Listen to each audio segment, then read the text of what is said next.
welcome to another edition of the TGR, the Green Room Podcast. It's me, it's Rye Guy, Suspense. I'm here with Jay Bills. What's going on, people? I'm here with Nico Suave, aka Nick Lachey. Jeez. If you guys get that reference, shout out to you. If you don't, you're probably too young. Probably. Or But sleeping, it's all good. basically. Yeah. And we have a very, very special guest today. We have Raph, the pilot, the fly guy. How's it going, guys? Raph. Yeah, man. So just a little background story. So I trained with this guy at BMT, Brampton Muay Thai. That's how we linked up. Yes, sir. Trained with a whole bunch of random people from all walks of life. So I figured, might as well try and get this guy in an episode. He also likes to fish. I like to fish. I can't catch shit.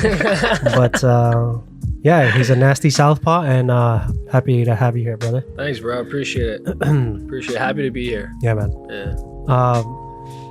Not sponsored by Timmy's this episode, but just a little background info on you, Raph, if you care to share. I guess you mentioned something about cargo planes, yeah? You're flying cargo planes? Yeah, so right now... so no people? No people right now. Cargo. So right now I'm operating for a cargo airline. And it's completely different, man. Okay. It's completely different from what I've been used to. Okay. I've always flown passengers. Okay. So operationally, Yeah. it's quite different. You're waiting at the gates, you're going through security, you see passengers, you got your hat on going through the terminal, saying what up to little kids, and passengers coming to the flight deck to check it out. Now it's just they load on all your Amazon packages.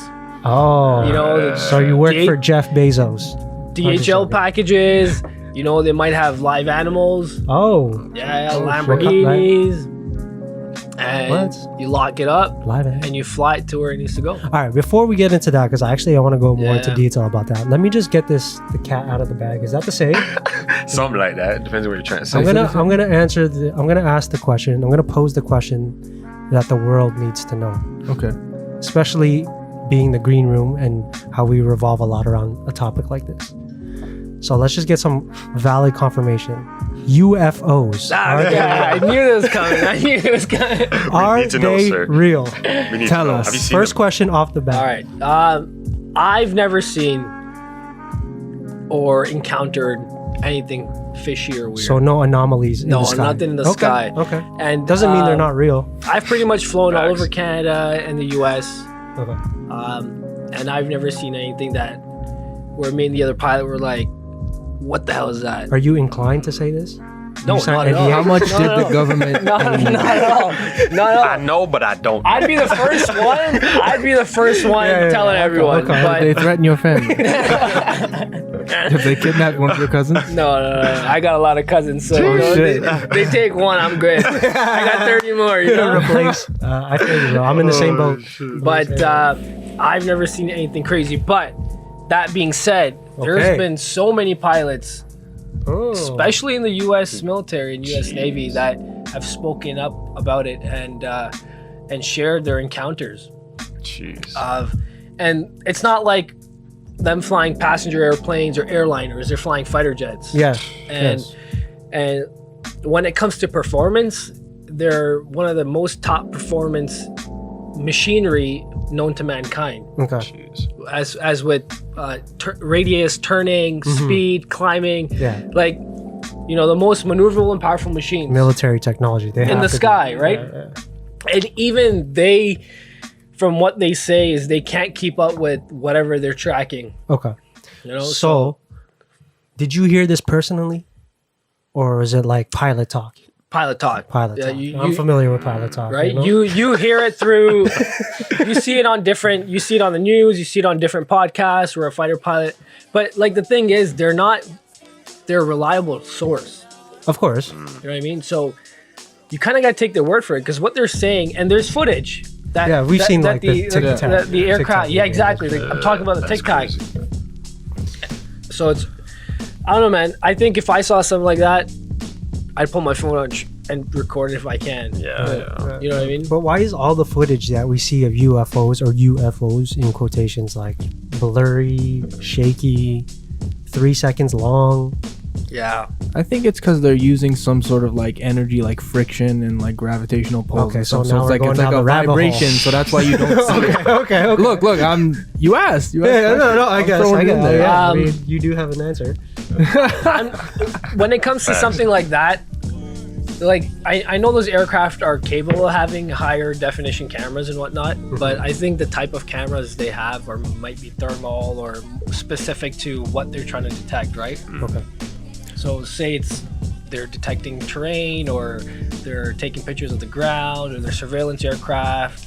So the purpose is different. So if the purpose was to record something in the distance, Then I they guess would definitely find something Yeah. or a clear view, probably. Okay. Okay. Last question on this topic, before we go down Yeah. too much of a rabbit hole, because Yeah, we but- could spend a couple hours Like, talking for about sure. this shit. What do you believe personally? Man, I think Do you believe it's extraterrestrials, or do you believe they're like advanced military technology?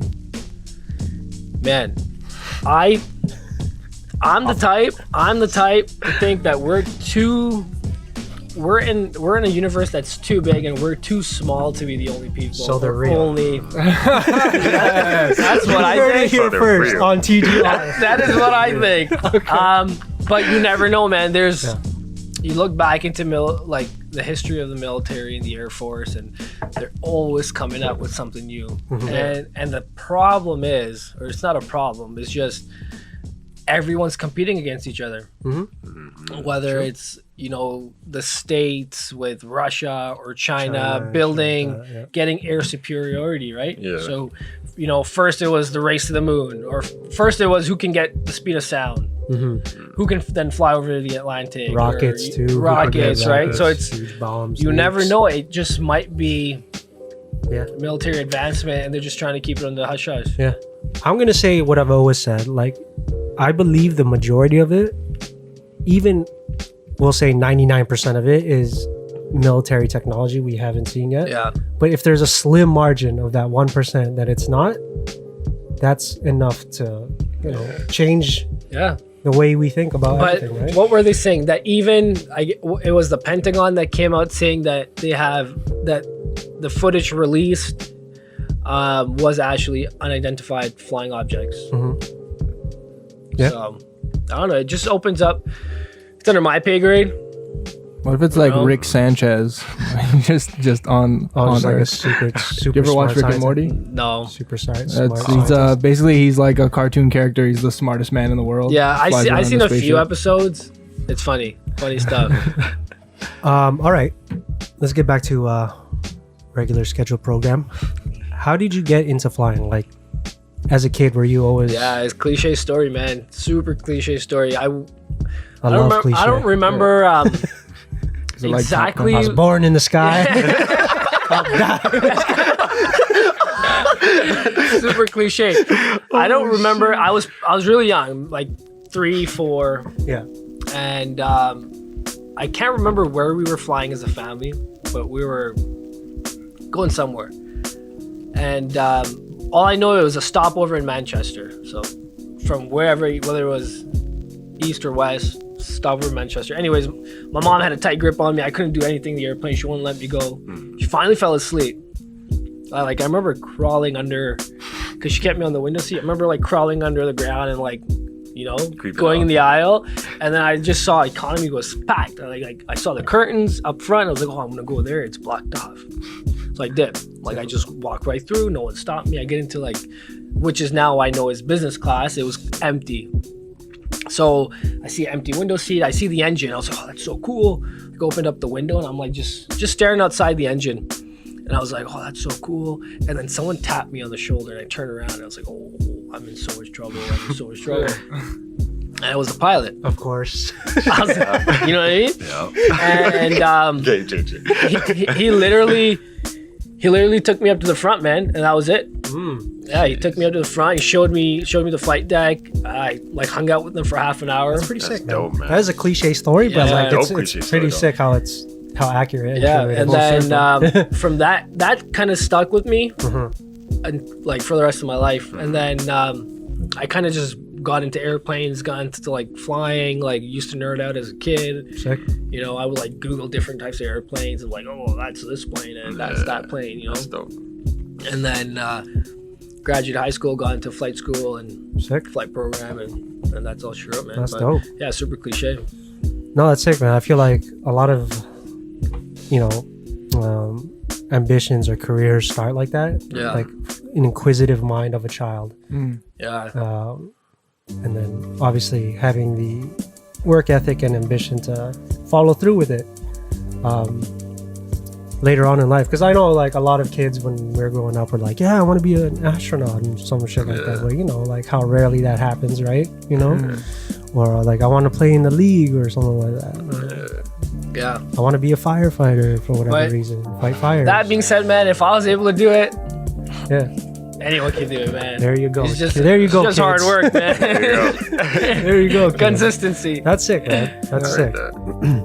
So, like, you said you graduated high school and you went into flight school. Yeah. So, Like, how long is that process? Is it like a normal like college? yeah, 4 years. that's it. You got a normal program. So you take your prerequisites in high school, you apply, you get in, and they get you going. So I started. My first flight was when I was 17.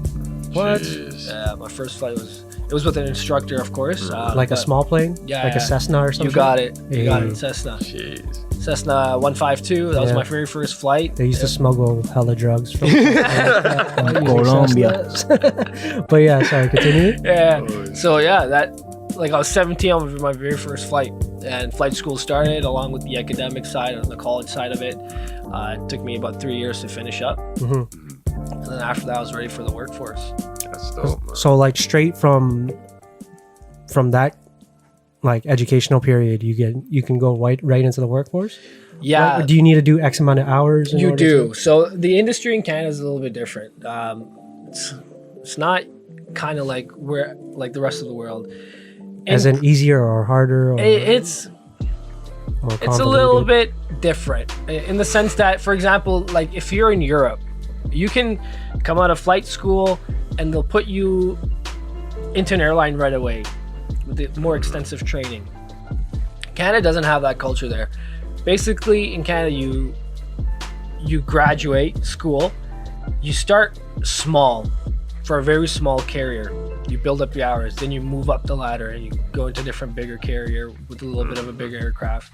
You build up your hours there, and then you just keep working your way up the ladder until you have accumulated enough hours on aircraft. And how many hours is that? It depends on supply and demand. Okay. So if there's a shortage of pilots, usually the requirements for the hours to get into an airline or any other employer would be a lot higher. So right now with COVID, there's a lot of pilots laid off. So supply and demand, there's a lot more supply than demand. The requirements for any jobs just went through the roof. As for pre-COVID, when there was a shortage of pilots, they brought it down to minimums, right? Like Because they needed as many. exactly, Okay. right? So That makes supply and demand. But for the airlines, they're usually looking for a couple thousand hours and all your licenses signed off. Because there's different categories of licenses you can have as well. Right. Right? You can have like a commercial license, and then there's an airline transport pilot license. So different categories. Okay. Yeah. Okay, cool. What would you say was like the hardest part of like flight school?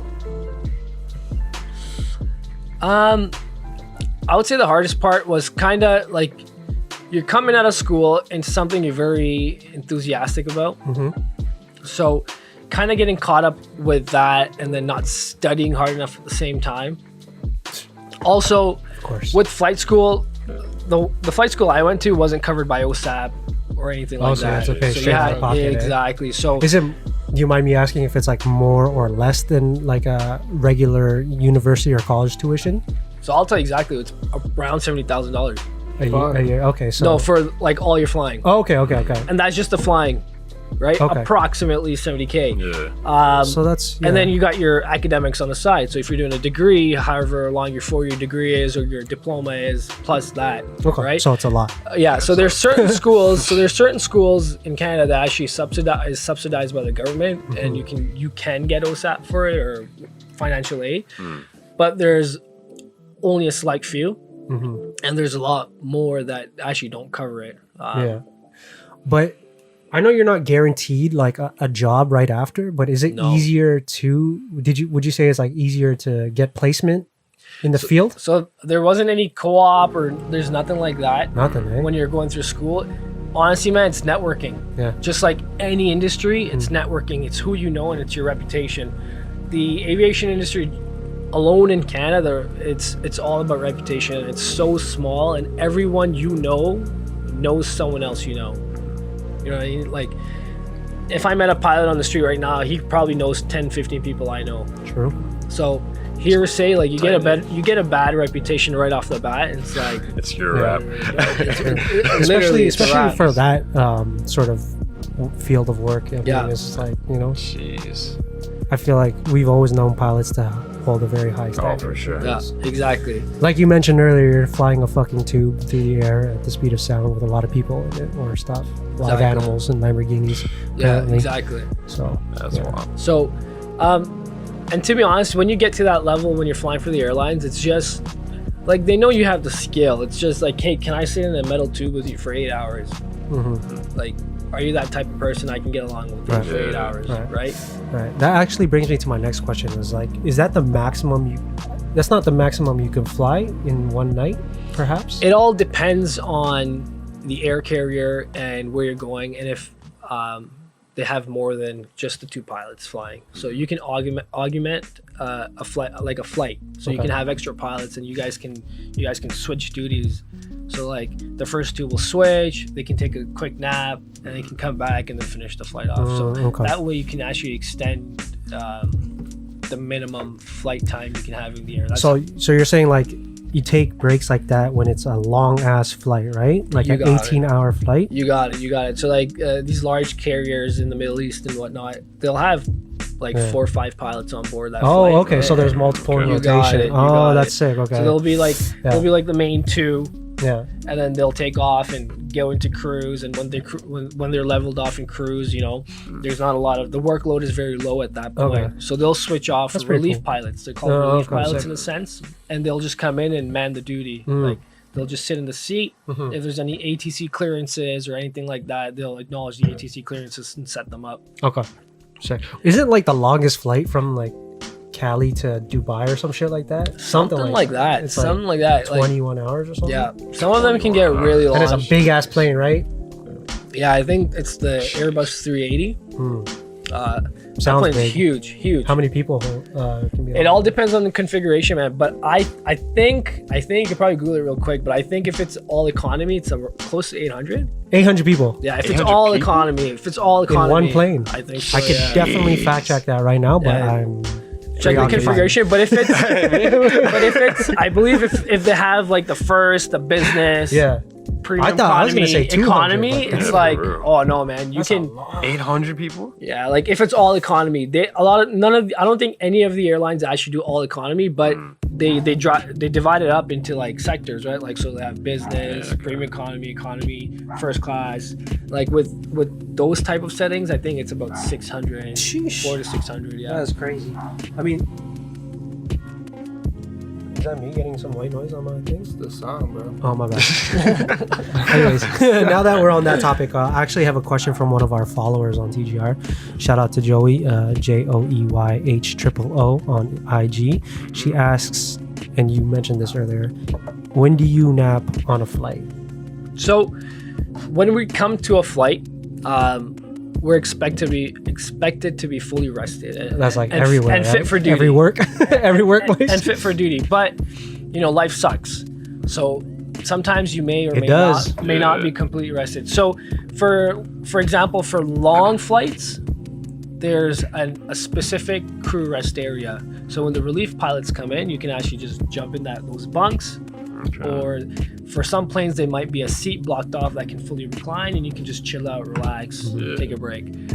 Some carriers may or may not do controlled rest in the flight deck, which means you can hand over control to the pilot beside you, Okay. and you can take a quick break, quick rest. But there's procedures in line for that, like who you need to know, what's the maximum time limit.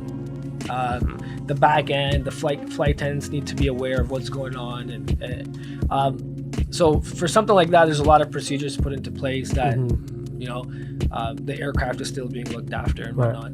Okay, cool, sick. Shout out to Joey for the question. I guess this ties into what we were just talking about, but like, are you dedicated in like an X amount of hours per week to fly before they have to like give you a break or something? Yeah, so there's fatigue plays a huge role. Huge role. I presume. Because the more fatigued you get, the more mistakes you can make. The more mistakes Facts. you can make.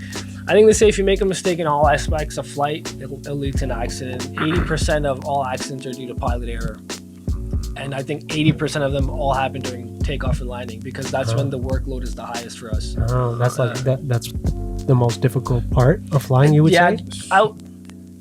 It's yes, in a sense where your workload is the highest, meaning there's a lot of stuff that's going on. Right. So if you're fatigued, it's easy to miss a step, which can be detrimental if it's not mitigated. Okay. So the airlines put into place a lot of steps to mitigate it. For example, like SOP, standard operating procedures. You gotta do this at this certain point, and that's only when you should do it. Okay. And here's a checklist to make sure you got it, and here's another checklist to make sure you got that. And if you miss it on all checklists and all this and all that, right, then it may lead to something if it's a big enough mistake. I see. But there's a lot of processes put into place to mitigate those risks. Okay. Quick question: have you ever been in a situation where the weather made you have to do some like crazy stuff while you're flying, anything like that? Like Yeah, Yeah. it's happened a lot when I was flying up north because the Where up airplane. north? So Northern Ontario. Oh, it's rough out there. Yeah. You gotta be careful. There's polar bears up there. I mean, they're not in the sky, but you go far enough north. You go far enough north, you'll see some polar bears. Yeah. So the airplanes I was flying up north, there were the propeller airplanes, the turboprops, and I was actually doing medevac. So medevac is basically you fly in, you pick up a patient, and you bring them to Sick. a different city That's dope. to go to a better hospital. in Was that part city. of your training? No. You just said, "Fuck it, I'm gonna do this." Yeah, it's just flying an airplane. So my That's dope. responsibility, That's was just to fly. Okay. So I was based in Thunder Bay, and what we would do is we would fly to Thunder Bay and we'd fly into the native reserves, right? Yeah. Because the facilities at some of these reserves are just Not that great. no, they're not great at all, unfortunately. So when they would get sick or if anything goes wrong with them, pretty much we'd pick them up and we'd bring them down to Toronto, take them to Winnipeg, Ottawa, wherever, right, to major hospitals, so they can get checked out by professional healthcare workers. And then when they're all good and ready to go, we'll take them and fly them back to the reserve. Oh, Necessarily, interesting. if they need the medical attention, right? If it's that severe, I guess. Exactly, yeah. Okay. Is that mandated by the government? Do you know? Yes, Like it's yes. covered by. So it's covered by OHIP and the Ministry of Health. Interesting. Now the Ministry of Health will give a contract to the company, like to one major company, and then that company would subcontract those flights out. So they'll say, oh, you got to fly to Red Lake or Kenora or wherever in Northern Ontario, pick up this patient with the paramedic or whatever, and then bring them down to say Toronto. Right. And you'd fly them down to Toronto. The ambulance would come on the tarmac. They'd load the patient out and then take them. Yeah, That's crazy. And then either we wait for that patient to come back if it's just a quick checkup, or they'll tell us, okay, now fly here and pick up this patient. And believe it or not, there's a lot of patients. I could imagine. believe that, for sure. I could imagine. Yeah, there's a lot of patients. So my job there was just primarily based off connecting the northern communities, but there's also medevac companies that fly all over the world. Like, for example, if you go on holiday and you fall and say you hurt yourself, sometimes it's easier for the government to charter out a plane and medevac you back from overseas than to actually get you Treated there. treated in the other country. That makes That's sense. very true. That's crazy. So like you'll see a lot of medevac coming out of Florida for the snowbirds. Oh wow. A lot of the senior citizens hurt themselves and they got to come So back. they They just come all the way to Canada. get to finally medevac get back because treated. it's cheaper to treat them in Canada than to treat them in the U.S. Yeah, well, that States. doesn't make sense. Just Yeah. show that card. All right. Yeah. Heal me, please. Dying, but I won't have to pay out of pocket, which is all good. Yeah. All right. But yeah, I'd do it. That's but crazy. flying up north, the weather was crazy, and the planes we flew had no autopilot, so we were always hand flying. So you just always Always hand flying, Would right? you say like those kind of planes are harder to fly than the larger, like say 747s or something I like would that? say so, yeah, because Interesting. less automation in the sense where you're not really monitoring, you're actually hands-on and you're flying. And the thing is, those planes, you can't fly over the weather, you fly through the weather. Right? It's hardcore. Exactly. So by the time you get into the bigger planes and you've had that experience of all that hands-on, it makes you a lot better. Just like you're I guess it's a chilling, bad comparison, but it's something that's relative to us. It'd be like driving a bus through a storm versus a Driving freaking your white whip. Toyota Corolla or some shit. You know what I'm Yeah, saying? Yeah. So that does make it's all sense. relative. Yeah. But also flying like in the airlines, I've gotten into some like pretty bad turbulence where the autopilot's kicked off or the automation hasn't worked correctly, where we'd have to disconnect and hand fly it ourselves, right? Because the automation isn't working properly, or the turbulence was so great that it actually kicked the automation off and autopilot's no longer connected. And we're like, oh, well, that's okay. I guess we're hand flying this approach, right? Jeez. All right. So I guess since we're on that topic, theoretical situation like we see in the movies, pilot has a heart attack, can't land the plane. Nico Kineto comes through Suave comes through. to the cockpit. Will I be able to successfully land a massive plane With zero training. with zero training, obviously, Zero experience. but with professional guidance Oh, true. So from the fucking headset? yes, here's You the know, thing. I'm not just gonna like. Here's the thing. pull up. Yeah. Here's the thing. So I got this. I got this. You know? Only one So, edge. so for you to get any sort of guidance, you need to be able to talk on the radio Oh, I understand with what you're ATC saying. with ATC or whoever. Now I want you to Air pull up a traffic picture control. of any airplane, The cockpit. any I've flight seen deck, it. and tell me what button is the radio. I wouldn't be able to. Isn't there Just like swipe everything open. 300 buttons and shit? Like, Exactly. If isn't there you, some on like the walls? and yeah, shit? those are the circuit breakers. True. Yeah. So if you can do that and you get proper guidance, Okay. A lot of the- say I know where the radio is. a lot of these airplanes are capable of auto land, and if Oh, you can somehow set it up and actually make it work, okay, that'd be great. If they have auto land and auto brake, other than that, no chance. very, very unlikely, man. Very, very, very unlikely. Is that why they have like multiple pilots on deck? The reason they have two crews is because a lot of the airplanes are so complex that they are mandated to have a mandatory of two crew, Okay. right? So the co-pilot. Just in You case. got it. So it's always like a lot of these airliners are all two crew aircraft. You gotta hedge your bets. Yeah.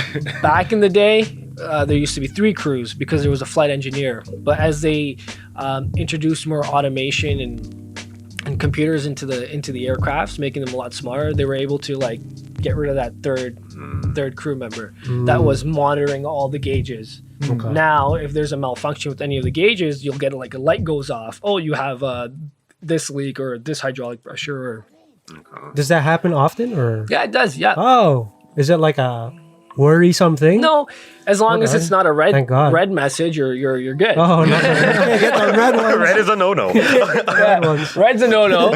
you'll get a lot, right? It could be the littlest thing. I guess because like a machine that large, like there's so so many many moving- moving parts, exactly. like, it has- So- something's bound to happen. So it could be the littlest thing, and because they're so heavy on the electric, sometimes it's just like a small reset, and you just reset it, starts working properly, right? Okay. If a lightning bolt strikes the airplane, will that mess up the electrics? These are valid questions. Yeah, I know. scary, man. It's actually happened. Are these not legitimate These are questions? legit, but they're intense. It's never happened with me on board. Okay. But it's a but- thing, right? I've seen pictures. Yeah, it can severely damage the aircraft and actually mess up the But what are the electrics and odds? whatnot. It's happened, man. I know guys personally that have been struck by lightning. Jeez. In the plane. Yeah, in the plane, and But that includes everybody else too. Was it like emergency landing shit? Or is yeah. this So they didn't declare emergency. There was no need to. The airplane was still flying properly. There was no indications, but they did get struck by lightning. It was confirmed. They came back and they landed, Jeez. and maintenance came out. And I can't remember what the exact number was, but there was like 30 something exit points from the lightning strikes. All right. Aren't they specifically designed to bear the brunt of something like They that? are, but I guess Fascinating. the way that the electricity flowed through the fuselage and exited, there was a lot of puncture wounds, and Damn. and What? in the You freaking front, the fuck in the out. front where it struck, there was significant damage on one of the Damn. sensors. Yeah. And there was no emergency landing. They just said, "Let's go." Let's No, keep they just going. came back around and said, What? "Hey, we got possible lightning strike. We're coming back into land." At that point, ATC knows, air traffic control knows. Okay, yeah, like we're gonna give them priority. We're not gonna fly them and let all these other guys come in first. Right. Makes sense. They'll give you priority. The good thing is with ATC, you tell them something's going on, they'll give you priority right away. There's never been a point where there's been a certain situation and ATC hasn't given you priority. Like you got kind of work in a unit, Yeah, of course. It's a team. Exactly, and they provide us with a bigger picture. And Okay. Well, you don't have to answer this question. It's one of but these. You see it. You see it a lot in the movies, but is there always like an undercover cop? Not cop, but it depends. air marshal. It Air depends. marshal. It depends on the destination. Okay, so Yeah. if it's going to a like hot list, Detroit it's or on the hot list. Yeah, it depends on the destination that there will be. So Interesting. I want to go off of this. Okay, so Do your thing. have you ever been in like a Die Hard 2 scenario where like terrorists have taken over the airport I'd be on the news. and bro. the planes are just circling? They're waiting for them to land. No, never, man. Never. Thank God.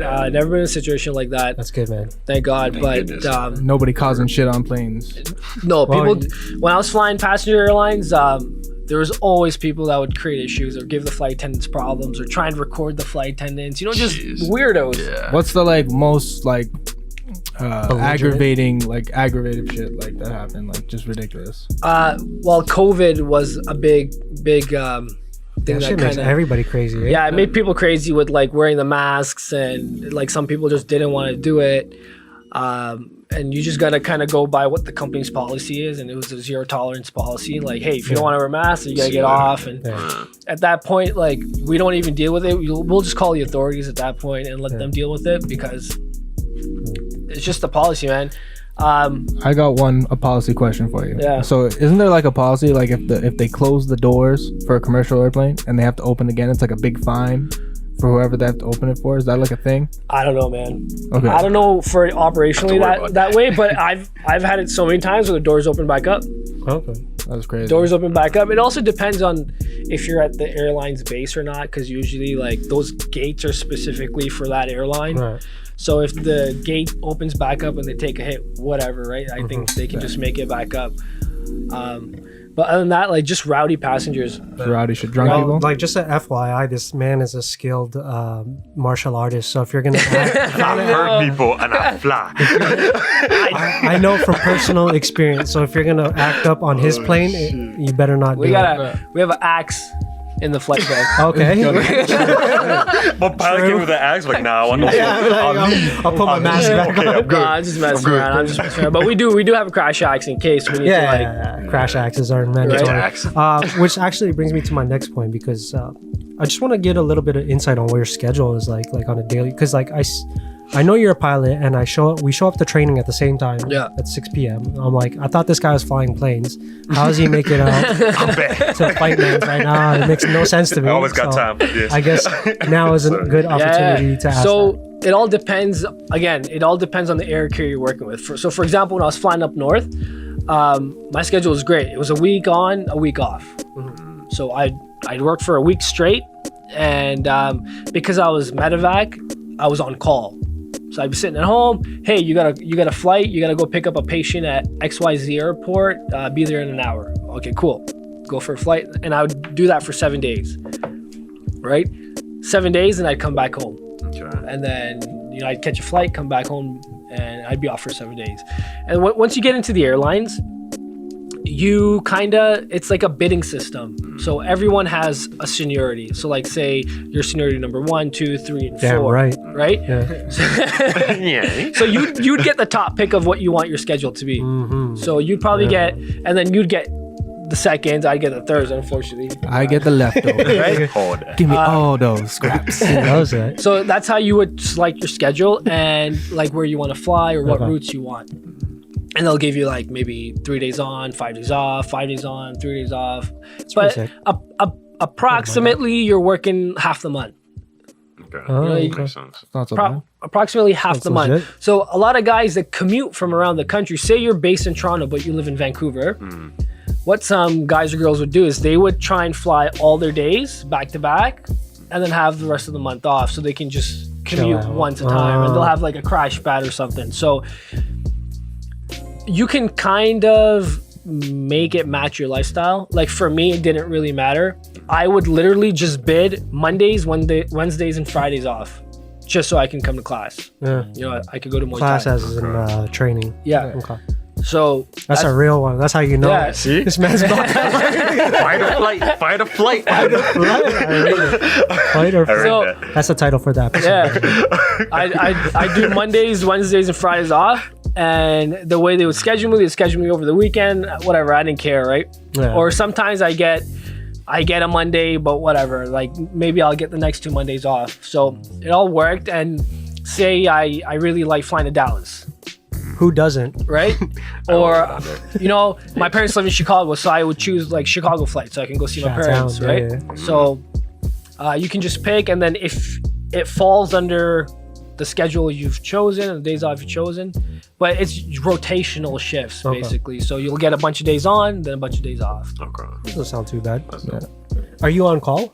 Right now I'm on call. Oh, so like So they link you right now. You're out. That's why he said no, or do you not drink? Do you not drink at all? No, I don't Okay, drink at all. I was But gonna say. but when you're on call again, like You wouldn't do you anything. can't. yeah. No, exactly. Just in case you did get called. So like right Yeah. now, the company I'm at, like it could be either I'm flying Calgary or they could like say you're going to Tokyo, right? So Yeah. Yeah, actually, this is a good talking point because I know every I don't know because I'm not in your line of work, but I can imagine it's high stress.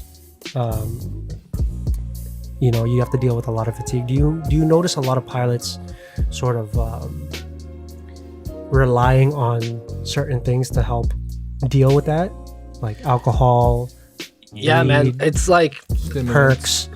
I haven't seen it in that Adderall. sense, but it is. I haven't seen it myself personally, Yeah. where but I've heard stories. I've heard like cases of it. Mhm. Because whenever we're going through recurrent training, they'll bring it up and they'll Okay. So enlighten it's- us okay, about so it. it's- But it is real. It's happening, and there's guys and girls that are getting help, under the table, and the companies are helping them out. That's good. But That's good.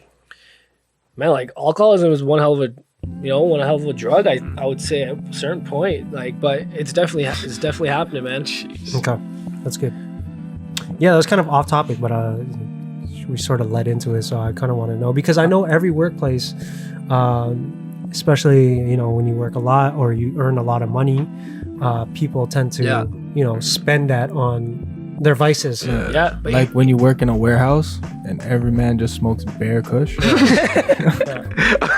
but here's the thing though, like, say you get caught flying while under the influence, like you're Like in trouble. Denzel Right. Washington in flight. Yeah, like you're in trouble. Isn't that going like everyone knows and that's on your record, even when you go to Oh, other you're airlines? done, man. Like that's it, jail time. Like What? because Yeah. think about it, 'Cause you you're know, endangering like, people's lives, yeah. like you're endangering other Stupid. people's lives for your negligence. Yeah. A gang of people. But if you come to Yeah. the company and say, hey, I'm having this problem, Yeah, like of course they're gonna try and help you out. Yeah. But if you do it knowingly, then yeah, You're No, fucked, like- yeah. that's And not you're fair, just man. you're just dumb. That's not fair. That's not Yeah. That's very It irresponsible. could be your 100%. mom, it could be your brother, it could be your sister on that flight, right? Yeah. And the person flying is irresponsible, for example, like in the movies. I've never flown with anyone that's been irresponsible, because I would say the professionalism in the industry is amazing, That's probably that's peak. and I've never seen it Yeah. in that sense from personal Yeah. perspective. I've mostly flown like 99% of great people. I feel like for the most part, everybody is professional at that Yeah. point. Like, if you're talking about sobriety and the workplace, I feel like being a pilot is the epitome of that. You know what I'm saying? Yeah. It's because there's just so Facts. much On the line. on the Yeah. line, right? Yeah. But the people you fly with and the layovers you have, it's like they kind of become family because you say, you know, You spend a lot of time with exactly. You spend like 3-4 days together.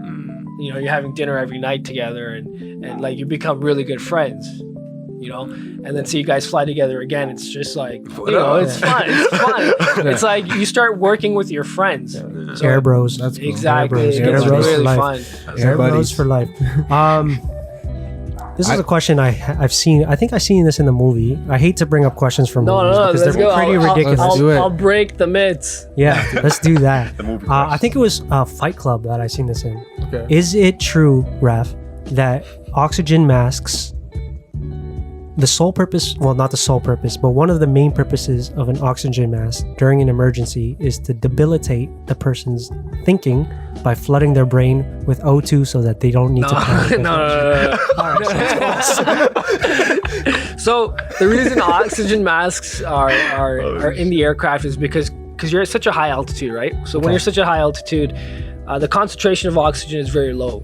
Yes. So if the aircraft was to decompressor, right? Mm-hmm. Like you're supposed, if you were to lose pressurization, Mm-hmm. depressurize, at those altitudes in the high 30s, you Dangerous. literally have about 5 seconds to 15 seconds of useful consciousness before you black out. And that time is used to. Put your the mask mask on, on. so Mask you on. don't black Okay. out, right? Okay. That makes So sense. that's why the oxygen masks are there, because the reason the aircraft fly at very high altitudes because they're the most efficient at those altitudes. But Interesting. the problem is you're in a pressurized vessel, and if there was any reason for that vessel to become unpressurized, it'll happen very quickly. If it's a slow leak, we'll probably catch it. But if it happens, depressurizes very quickly, then all that air is getting sucked out of the cabin. And you have literally 5 seconds to 15 seconds to put it on based on your health. If you're a smoker, if you're unhealthy, toast. you might go a little bit faster. 15 seconds. Exactly, yeah. 2 seconds. Yeah. You mentioned that that's airplanes crazy. fly at that altitude. What is it, 30,000 feet or something? Cruising altitude? Yeah, it all depends on the weight, how Right. much fuel you're carrying, the passengers, but around the jets between the high 20s to the low 40s. Why? And you mentioned that they're most efficient at that altitude. Why do you say that? It's just because you're higher up, less air resistance. Less air resistance, So you're going faster, you know. Okay. So, yo, have you ever flown a jet before? Yeah, that's what I fly. with missiles. No. Oh, So, not a fighter jet. so yeah, not a fighter jet. So basically a jet is anything with a jet engine. okay, so like Right. like private. Private airplanes also have jet engines, but all airliners have Okay. they're considered jets. Excuse my because- ignorance. No, that's okay. Yeah, Yeah, but I've never flown a jet, like a fighter jet. Yeah, I don't want think to? you. You want to? That'd be so much fun, man. It's Yeah. like driving a race car. I In would the sky. love to. I would race love plane. to, but I feel like my life that I'm accustomed to now, I couldn't. Yeah. I couldn't go into the military and be like, yeah, I'm gonna If you Yeah. could be fly, a military head now and just let go of everything. Jarhead? I've been Yeah. so spoiled Yeah, with my true. lifestyle, right? if you could fly the DeLorean from Back to the Future 2 Okay. with the Mr. Fusion, just be flying around the sky and then going Back to the Future 2, would you do it? Why not, man? I like You it. heard it here first. Roads where we're That going, we don't DeLorean. need roads. All right, another debunk, possibly. Okay, so you know when in an I hate talking about emergencies No, man. in this I know. situation It's because good. it's like It's always the one because of bad edge. cheating, You know- what I'm you know, saying? But, like- It is, but you know. There's a lot of anxiety. When we're about getting flying. trained, man, they throw us in the sim for Yeah. like a month, and all they do is throw emergencies at us. yeah, I guess so. You're desensitized to that, right? Because You have to be you controlling train it, right? Yeah. to prepare for that, right? More they Composed. train us how to deal with situations, Okay. right? The biggest thing they teach us, or I was taught in flight school, or even through all my recurrent trainings with different airlines, is when something goes wrong, take a second, Yeah, breathe, keep composure. evaluate, then react. Right. Don't react and then evaluate. Right. Right. So something's going wrong. Collect yourself. Yeah, they always say, excuse me, they always say aviate navigate, and then communicate. So Yep, they do say that. fly the airplane first, Yeah, you knew that. figure out where you're Bro. going, and then talk if you need to talk. Yeah. Okay. Actually, okay, we'll forget about the question I was going to ask before. We'll get back to that. J-Rod, actually, he's not here. He's one of the members. He wanted to know about flight simulators. Yeah. And that's the main process of training. And how accurate is it? So it's very accurate. Okay. There you go, J-Rod. Some simulators handle a lot differently than the airplane, but it's along the same lines. Now, when I was initially learning how to fly, I didn't go through simulator. They just threw me in a little Cessna with an instructor pretty and sick. and That's dope. pretty much got right to it. Like Hands-on. literally, you guys can go right now to the local flight school and they'll throw you in a Cessna with Me? a flight instructor. Yeah, man. And J-Bills. Yeah. Sick. Let's You guys can go to after a- this episode. You guys can literally Fuck go that. walk into a flight school and They get got one flying here. lessons. Yeah, they're not too far from here. Yeah. Jeez. So, but once you get into the big companies, like the big airlines, they'll start your initial training in a simulator. So when I first flew a jet with passengers, I only flew the simulator. And the first time I actually flew the airplane was with a full load of passengers. So Okay. it's pretty accurate. It's very accurate. Like the buttons are all the same. The controls are the same. Yeah. The way it functions is the same. And that simulator is designed for just that airplane. Just that. Can a regular guy, say like J-Rod, go to a flight simulator and do it? Or do you have to be a certified pilot? No, there's a lot of places that actually it's open to the public. That's pretty sick. The ones I know of are not full motion though. If you get a chance to jump into a full motion sim, I think as like a person who's not used to flying or who's never done it, it's an amazing experience. It's so much fun That's pretty sick. because you're literally in a $10 million piece of equipment. 10 mil. Yeah, those like this going rate for sims are around that much, man. And it's huge. It's like the size of your living room, and it's on hydraulic That's sick. actuators, and it literally moves up and down with the visuals. That's crazy. So if you're banking, like outside, it'll actually bank. Yeah, okay. And so it gives you the feeling of Yeah. you're actually flying. And the visuals are really good, and the way it handles, and like you can fly the simulator, and you can jump into a jet airplane or an airliner and fly it. And it'll just be the same thing, pretty Yeah. much. Yeah. That's crazy. Just the feelings on the controls might be a little bit different because, of course, the sim compared to the real thing. Because every airplane has its quirks. Yeah. Every like you know how some cars veer to the left, some cars veer to the right, some Yep, cars. Same with airplanes, man. Some airplanes veer to the left, some airplanes veer to the You're right. saying every airplane is different. Every airplane is different. Jeez. Every airplane Like is women. different. All airplanes matter. They handle like women. You got it.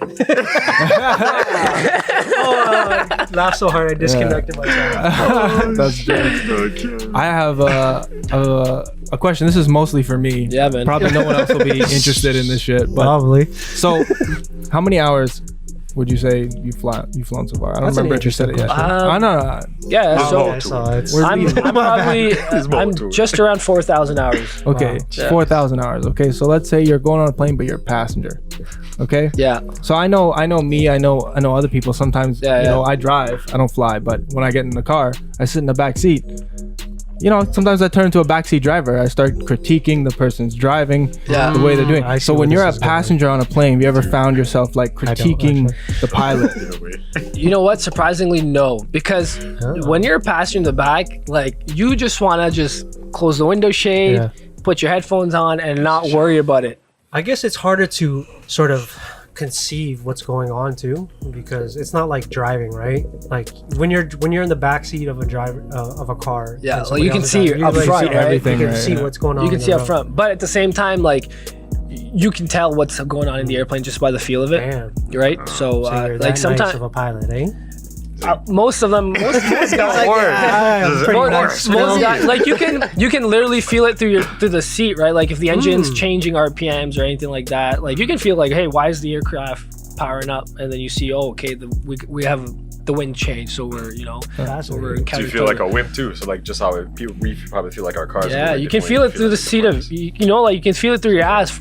Pretty much, like you can Yeah. feel it. Like Yeah. if your car, even when you're driving and your car is doing something different, you Yeah, can feel yeah. it through, Oh, or you go through a certain bump and you feel it. Vibration. Yeah, exactly. So you can. Vibration. So if you used to the airplane you're flying to, you can feel pretty much everything through the seat. So back to your question, as a passenger, man, as a passenger, I'd go to sleep. I knock out, man. I knock out. You're like, this guy knows what he's doing. Yeah, I knock out. I know him. I trust him, man. I trust him. I probably know him exactly. I probably know him.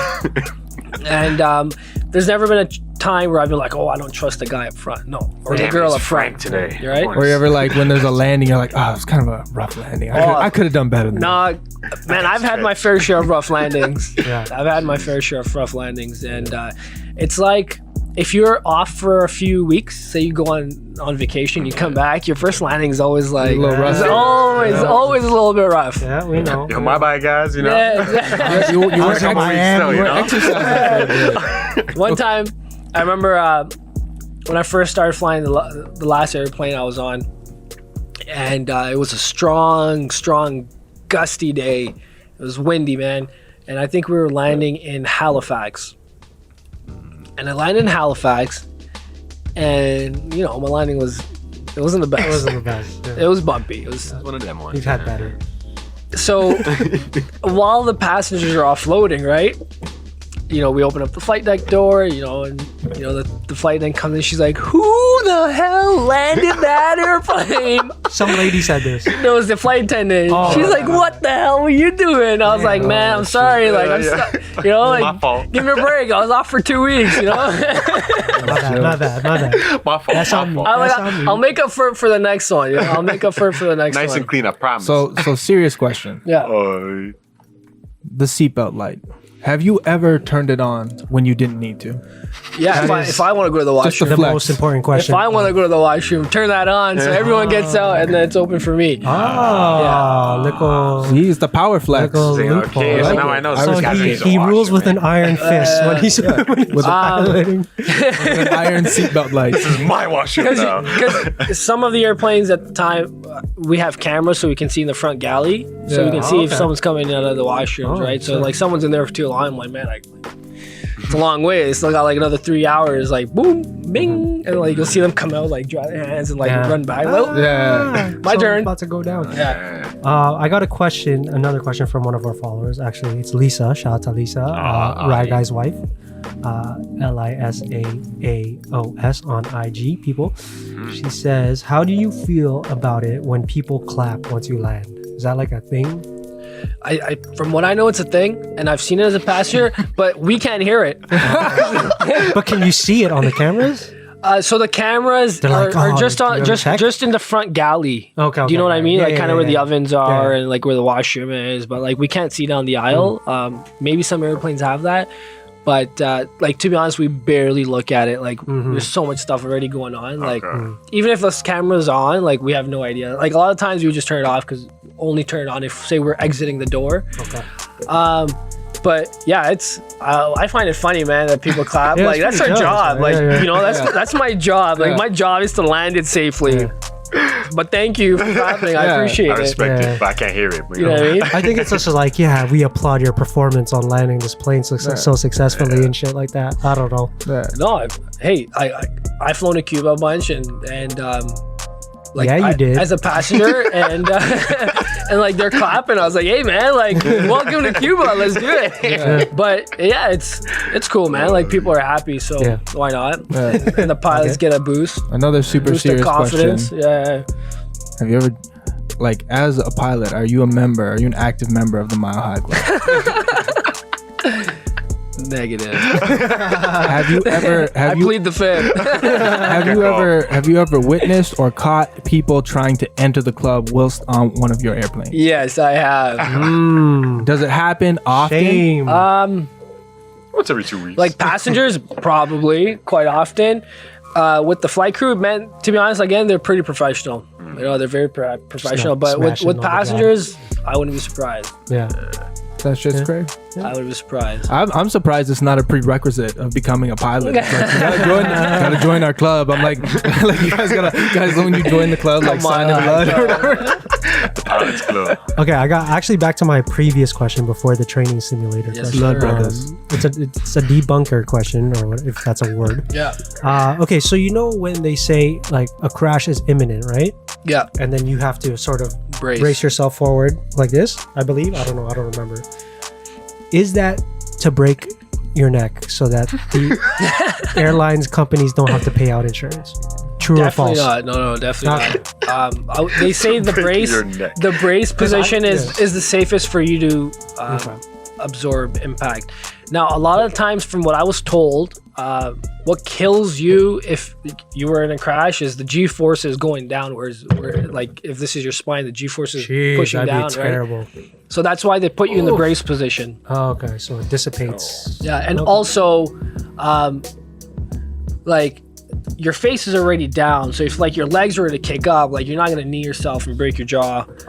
But they say the brace position is the safest position, and the flight attendants or the cabin crew is trained on what's the most safest position to be in, and they'll tell you to go put in that position.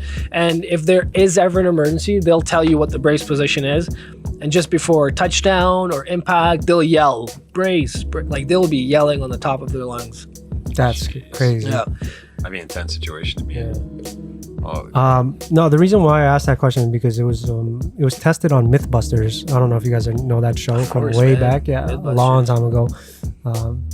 It was just like some conspiracy that they wanted to address or something like Yeah. that. Okay. I actually have another question. What is the most important thing to consider while flying? Like, because you mentioned weight before. Well, it depends. Like, in what sense? Like, as a flight crew member or as a passenger, or As a crew member. to be honest, man, weather is your Weather? biggest opponent, and then depending on where you're going, it's fuel. Right. The thing is, like, you take more fuel, but then you weigh more. Right. And there's certain airports now you can't operate out of because you're too heavy. And then if you take more fuel, then you can't take as much cargo or passengers. So there's always a trade-off of having enough fuel to get to the destination. And like, planes don't just fly with full tanks. They Right. only carry enough fuel to get to point A to point B. And if they can't land at point B, to make it to point C, and that's it. And then like Oh, 30 shit. minutes or 45 minutes Damn. afterwards. Yeah. So it's like calculated down to it. It's calculated to the minute.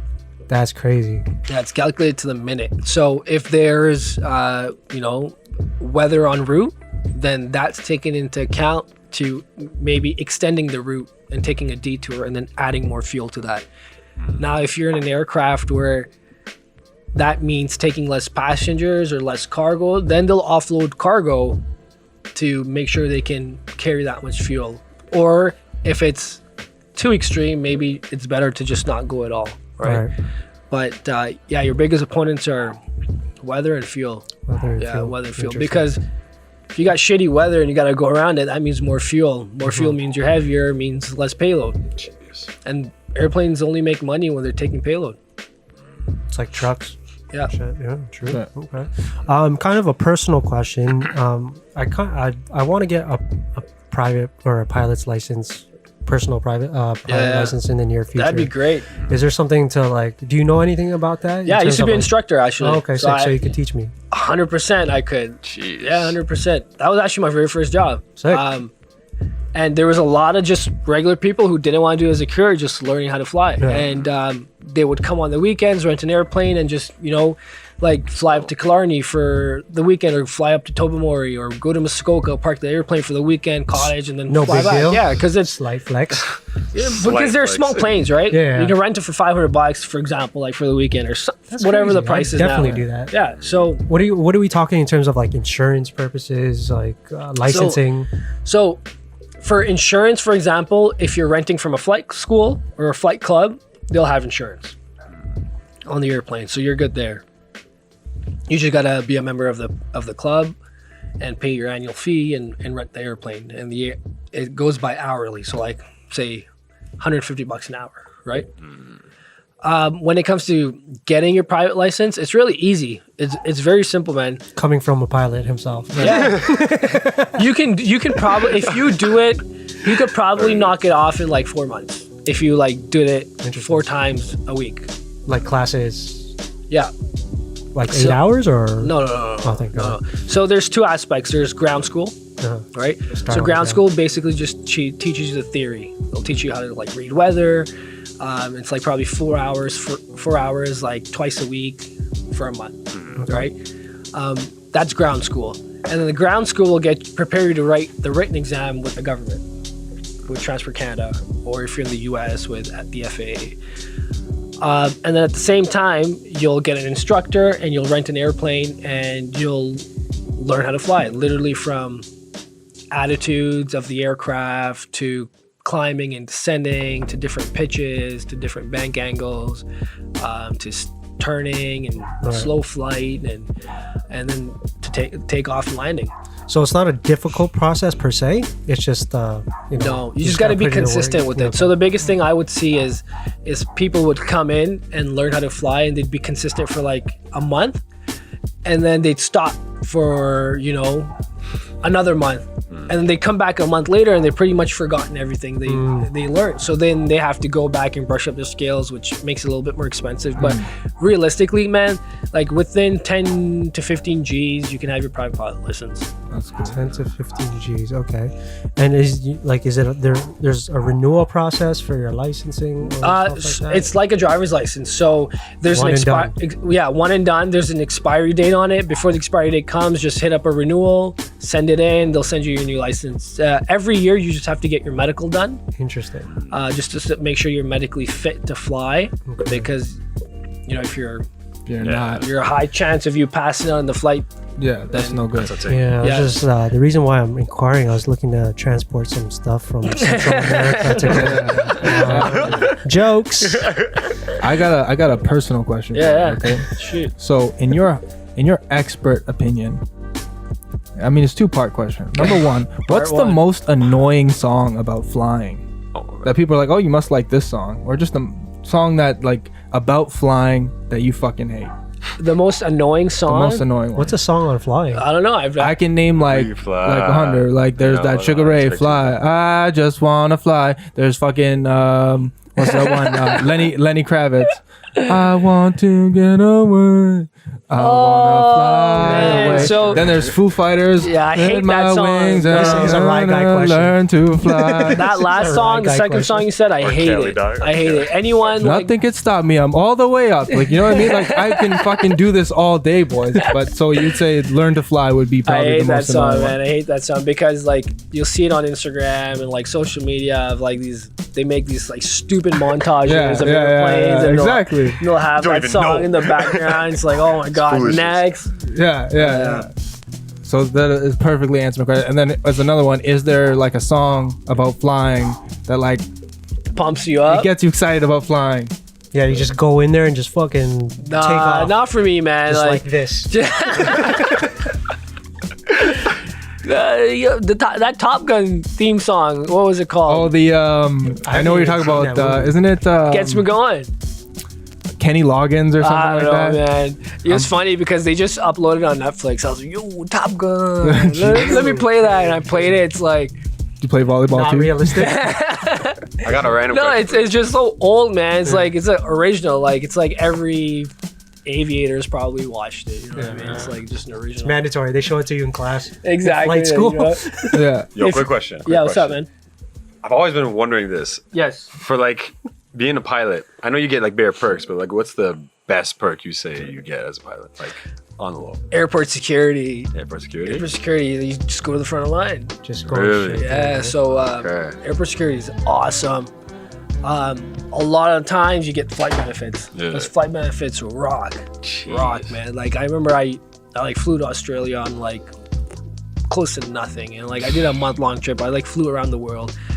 And the great part is, depending on the company you're with, you'll get benefits with other companies as well. Say word. And they all have this like online portal you can just log into and then book a flight. That's and like it. it's based on space available. So if there's an empty seat, like you'll get it. Just get it, yeah. So I remember flying on from Sydney, Australia to Dubai on Emirates, and like I think I paid like $100, and they bumped me up to like business or what, like my own little pod. It was fantastic. Super Yeah. perks. That's Supreme Perks. Yeah, that's awesome. Yeah, that's like one of the best parts of it, I would say. And also, like, if you're flying and you're a passenger, most of the time you probably know who's flying you down anyway, so you can like just pop your head in the flight like, hey guys. You say, bro? Yeah, exactly. You're doing a good job, man. What's up, bro? What's up, Nico? What's I'm up, going to take a Nix? nap and see you later. Do you also That's get dope. like hotel perks with that too? So, hotel perks in the sense as wherever you lay over, you get a hotel. Tell me Now, things. some hotels say you can collect the points. So you just keep collecting those Ah. points, and then when you have a trip, points. when you go on a trip, you get you get free hotel. Redeem it. That's Exactly. a So lot. I got like It's a secret. I was just checking with my Marriott points, and I have up right now. I have like 7 free nights. Damn. That's awesome. Yeah. That's blessed. Like I literally went from I remember, so I just came back from the company deployed me somewhere in the U.S. and I was there for a month, and I collected all those points and literally I went from 0 to like gold elite. Jeez. That's awesome. Gold elite. You know what I mean? And then like now I book it, like I can book a regular room and it's like, oh, like here we have give you a free room upgrade. we'll with, carry like, you to with your room room. services. Like with room service it's like damn, like that's a great perk, man. That's I'll dope. never say no to that. Yeah, 100%. Oh, that's dope. A couple more questions before we wrap up here. That's sick. Little personal questions. Do you think that air flight will be automated in the near future? Like I don't how know, it is man. like with I don't automated know. cars, trains. I don't know. and shit? So, like I was saying that they used to have a 3, 3 people squad. Yeah, rotation. exactly. It used to be Okay. 3 crew members, Yeah. and then they introduced a little bit more automation. Now it's down to 2 crew. But like, ask yourself this: would you feel comfortable getting in an airplane with no one in the front? I personally, No person on I personally that can land don't. manually. I don't, but I believe that our society is transitioning to that aspect of automation and I know, technology. man, and it's scary. It's unfortunate, It's scary. Tense. but it's inevitable. I think that's why. Yeah. It's scary. And here's the thing: I can tell you from firsthand experience, automation fails. But do you believe it fails more often than human error? No, but I've seen it fail enough. Okay. Like I said, there's certain things put into place to mitigate errors, right? But if your automation goes, and I've seen my automation just not work for whatever reason. The automation just stopped working, and if there was no pilots in the flight deck, then that plane's going into the ground, right? You know what I mean? Yeah. If they can, and I'm not saying Perfect it. if they can perfect it and make it that there's a fail safe, yeah, I see it maybe even going down to 1 crew member. Yeah. But man, then that's a boring job. Yeah. You don't want that job. Like the funnest part about my job, man, is like just flying with someone I'm friends with. Yeah. You guys ever play cards up there or anything? No, nothing like that. Nothing like that. Like we're pretty much we're always like monitoring, right? Yeah, It just works. kicking it with your Yeah, boy. but like you get to know the person. You just shoot the shit with them. Exactly, Yeah. and it's like say like me and you we're on a 4-day trip together. yeah. You know what I mean? Like but like now imagine yourself alone. yeah. Yeah, I mean, In a box for 4 days. That's boring, man. That's when I quit. That's when I retire. So you cut. Yeah. You know, Okay, so like then that. actually, But I don't see it happening anytime soon, man. I don't think in our lifetime. no, eh? I don't think so, man. We're to like zero people in the front. that'd be intense. Like, what's the backup? Like, what backup can they Yeah. have? Like, say the automation technology fails. Like, what could they put in place to prevent from shit hitting the fan or like an electrical fire? Like, you know what I mean? Yeah. I don't know. There will need to be something. Yeah. I think there will always need to be like a human touch I think so too. in tandem with technology. I think so too. Because sometimes that human instinct. You can't replicate with Exactly. automation. Yeah. It's impossible. Exactly. Synthetic Actually, we relationship. talked about something similar like this with a previous episode Oh, yeah. With the about best- artificial intelligence. However, anyways, like in the future, what are you trying to get into? You trying to stay like flying with like trying to stay flying out passengers? here? Yeah, cargo, so- or you trying to go so- private. So I'm in cargo now, and I'm enjoying it. I enjoyed passenger. Kind of see where it goes, man. I've been in a few different airlines, but now I'm just chasing lifestyle. Whatever best fits my lifestyle. Word. Because end of the day, all the planes fly the same, the runways all look the same, so it doesn't matter where I'm going. As long as my pockets are happy and I have days off, I'm Simple. happy. That's Simple. it. That's it. That's all that matters, That right? makes sense. Whether it's passengers or packages, it's all the same to me. You know what I mean? Parcels. All right. You know what I mean? Is it easier to transition into private flying? Like So like by private, do you mean like charters? yeah, Private freelance, charters? Fly for like, Diddy and shit like that. fly Yeah. So right guy here. To, Don't know. you know? it's once you have reached kind of that stage of commercial flying, flying is the same. There'll be little changes in the aircraft you're in and the company policies on how to fly that aircraft.